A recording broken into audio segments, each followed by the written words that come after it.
जय हिंद दोस्तों, स्वागत है। आज का हमारा टॉपिक है भारतीय राज्य व्यवस्था एवं संविधान। भारतीय राज्य व्यवस्था एवं संविधान से जितने भी इंपॉर्टेंट क्वेश्चंस बनते हैं, आज हम सभी इस वीडियो में डिस्कस करेंगे। ये वीडियो आगामी एग्जाम के लिए बहुत ही महत्वपूर्ण होने वाला है। आप सभी लोग इस पूरे वीडियो को बहुत ही ध्यान से और लास्ट तक जरूर देखिएगा। चलिए शुरू करते हैं। पहला प्रश्न, पद के अनुसार राज्यसभा का सभापति कौन है? तो आपका राइट आंसर रहेगा ऑप्शन बी, उपराष्ट्रपति। राज्यसभा का जो सभापति होता है वो उपराष्ट्रपति होता है। संविधान के अनुच्छेद 63 में भारत के लिए एक उपराष्ट्रपति का प्रावधान किया गया है।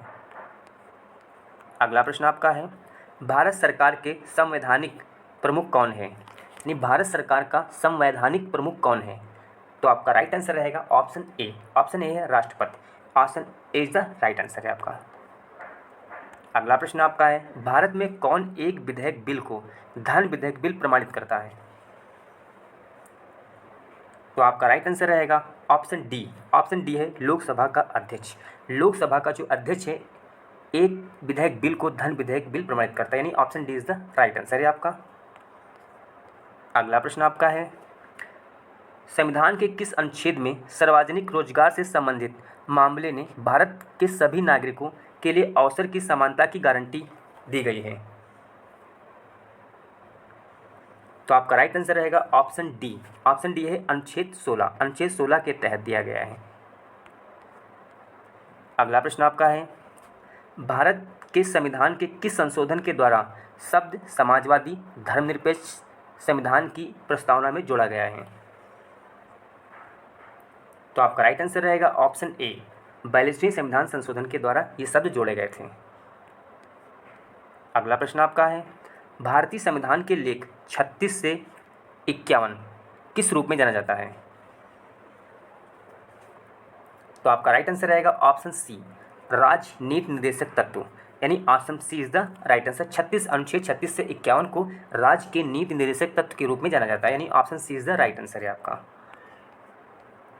अगला प्रश्न आपका है, वैज्ञानिक सोच और जांच की भावना का विकास करना भारतीय संविधान के किस भाग में शामिल है? तो आपका राइट आंसर रहेगा ऑप्शन सी। ऑप्शन सी है मौलिक कर्तव्य। Option C is the right answer है आपका। अगला प्रश्न आपका है, निम्नलिखित में कौन भारतीय संसद के दोनों सदनों की संयुक्त बैठक की अध्यक्षता कर सकते हैं? तो आपका राइट आंसर रहेगा ऑप्शन सी। ऑप्शन सी है लोकसभा का अध्यक्ष, यानी option C is the right answer है आपका। अगला प्रश्न आपका कहता है, उच्च न्यायालय के न्यायाधीश किनके द्वारा नियुक्त होते हैं?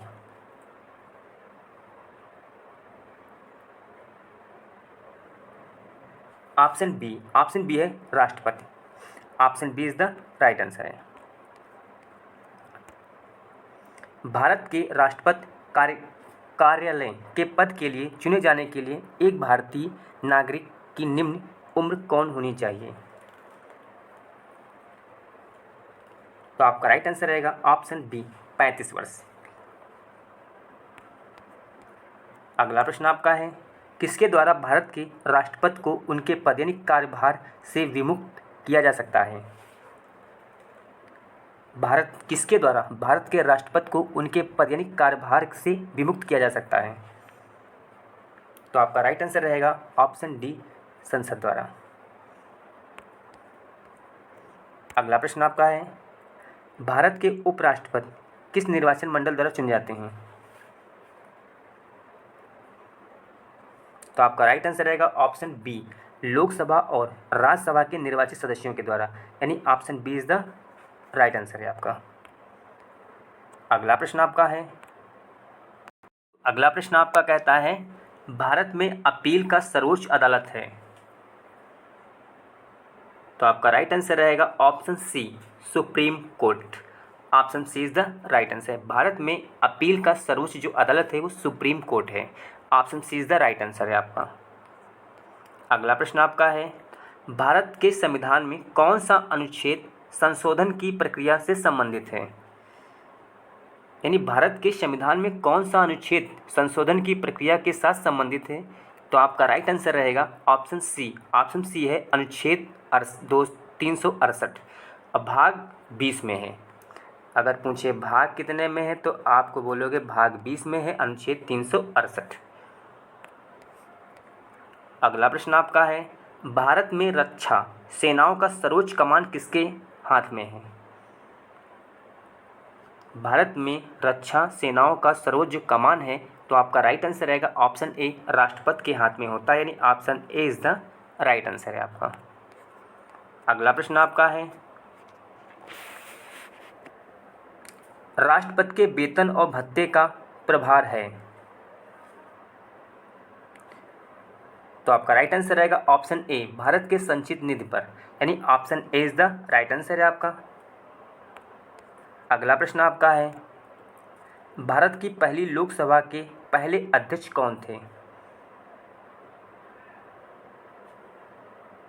तो आपका राइट आंसर रहेगा option B, G V. Mavalankar. Option B is the right answer है। अगला प्रश्न आपका है, हमारी समृद्ध संस्कृति के मूल्यों और समृद्ध विरासत को संरक्षित करना हमारे संविधान के किस भाग में शामिल है?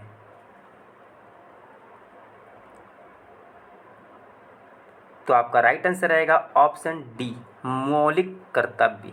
मौलिक कर्तव्य में ये चीज़ शामिल है। अगला प्रश्न आपका है, न्यायपालिका को कार्यपालिका से अलग करना भारतीय संविधान के किस अनुच्छेद में उल्लेख है? तो आपका राइट आंसर रहेगा ऑप्शन डी, अनुच्छेद 50। Option D is the right answer. न्यायपालिका को कार्यपालिका से अलग करना भारतीय संविधान के अनुच्छेद 50 में उल्लेख किया गया है इसका, और ये भाग 4 में है, यानी नीति निर्देशक सिद्धांत का इसमें कहा गया है ये। अगला प्रश्न आपका है, किस उच्च न्यायालय के मुख्य न्यायाधीश को किसके द्वारा नियुक्त किया जाता है?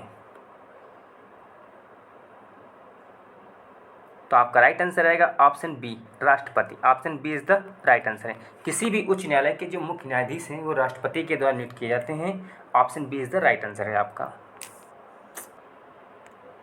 अगला प्रश्न है, भारत की केंद्र सरकार के मंत्रियों की परिषद उत्तरदायी है, यानी भारत की केंद्र सरकार के मंत्रियों की परिषद उत्तरदायी होती है।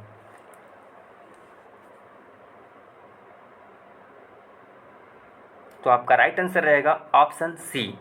ऑप्शन सी है संसद। संसद के प्रति उत्तरदायी हैं, यानी लोकसभा के प्रति उत्तरदायी होते हैं।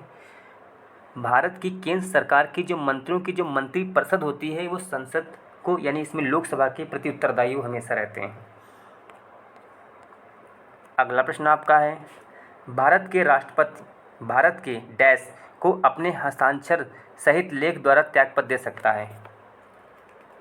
भारत के राष्ट्रपति भारत के डैश को अपने हस्ताक्षर सहित लेख द्वारा त्यागपत्र दे सकता है? तो आपका राइट आंसर रहेगा ऑप्शन सी, यानी उपराष्ट्रपति को। Option C is the right answer. और जो उपराष्ट्रपति होता है वो त्यागपत्र किसको देता है? वो राष्ट्रपति को देता है। अगला प्रश्न आपका है, राज्य विधान सभाओं के सदस्यों की कितनी अवधि के लिए चुना जाता है?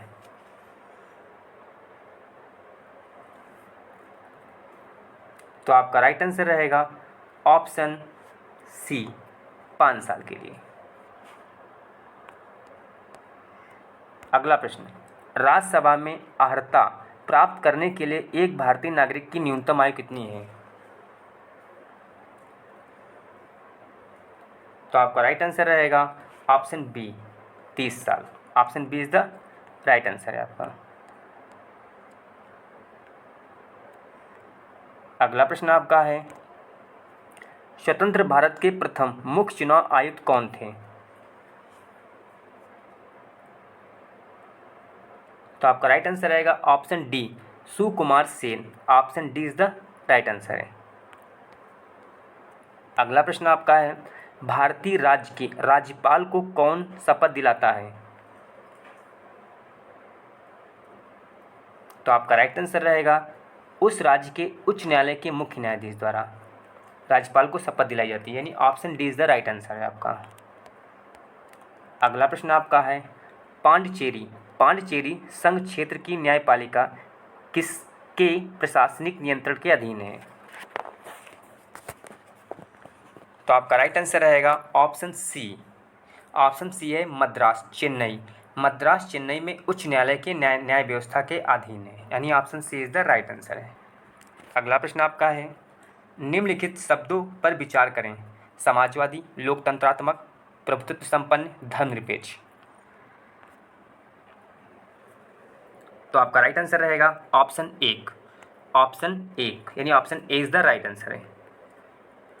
अगला प्रश्न आपका है, भारत सरकार का वित्त विधेयक प्रस्तुत किया जाता है, यानी भारत सरकार का जो वित्त विधेयक है प्रस्तुत किया जाता है। तो आपका राइट आंसर रहेगा ऑप्शन बी, निम्न सदन में, यानी लोअर हाउस में। B is the right answer है आपका। अगला प्रश्न है आपका, निम्नलिखित में से किसे बुजुर्गों का सदन भी कहा जाता है।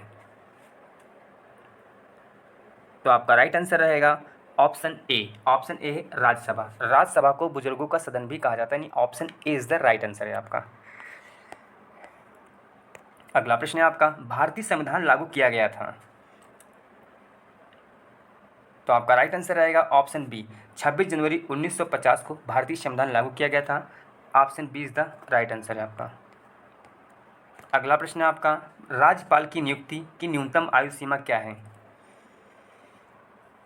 तो आपका राइट आंसर रहेगा ऑप्शन सी, यानी राज्यपाल की जो नियुक्ति की जो न्यूनतम आयु है वो 35 वर्ष होती है, यानी option C is the right answer है आपका। अगला प्रश्न आपका है, मत देने का अधिकार और निर्वाचन होने का अधिकार भारत में है एक संवैधानिक अधिकार है आपका है। Option B is the right answer है। अगला प्रश्न आपका है, संविधान में संशोधन की पहल की जा सकती है। तो आपका आंसर रहेगा ऑप्शन डी, संसद के किसी भी सदन में, चाहे लोकसभा हो या राज्यसभा। अनुच्छेद 368 के तहत 368 में प्रावधान है कि संविधान संशोधन की प्रक्रिया चालू होगी। ये किसी भी सदन है, संसद किसी भी सदन में, चाहे लोकसभा चाहे राज्यसभा, किसी भी सदन में चालू हो सकती है, यानी option D is the right answer है आपका। अगला प्रश्न आपका है, राज्यसभा का अध्यक्ष होता है। तो आपका राइट आंसर रहेगा उपराष्ट्रपति पदेन अध्यक्ष होता है, यानी option C is the right answer है आपका। अगला प्रश्न आपका है, भारत के संविधान के अंतर्गत कौन सा अनुच्छेद कारखानों में बालकों के नियोजन पर प्रतिषेध करता है। तो आपका राइट आंसर रहेगा ऑप्शन डी, 24वें अनुच्छेद। Option D is the right answer है। ये सेशन आपको कैसा लगा हो, अगर अच्छा लगा हो चैनल को सब्सक्राइब कीजिएगा, अपने दोस्तों में भी शेयर कीजिएगा। जय हिंद दोस्तों।